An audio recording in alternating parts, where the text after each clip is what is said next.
mo, sigurado ako hindi pa nakakalayo yun. Dadalang ko lang kasi sana ng sinigang sa bodega. Tapos pagtingin ko, wala na eh. Parang ka, ha? Finally, Enrico's gone. Ikaw na ang reyna ng mga mansyon ng Monteverde. At wala na makapagpabago doon.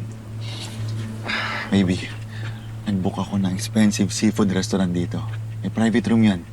Walang makakita sa atin.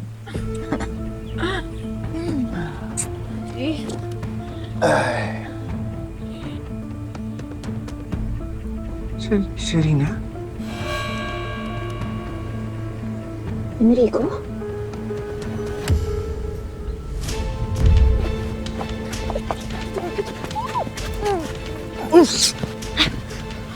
Hindi ka nila pwedeng makita. Mapapahamak ka lalo.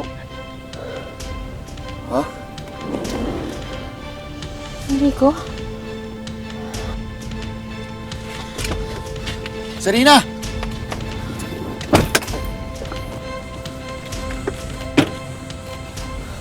Serena, ano ba yun? Parang nakita ko si Enrico eh. Ano Enrico? Serena, patay na siya. Kakakita lang natin ang katawan niya sa morgue, oh.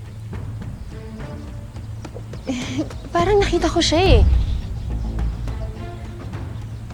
Alam mo, gutom lang yan. You know what? Mag-celebrate na tayo. Huwag ka na mag-worry. Okay? Okay.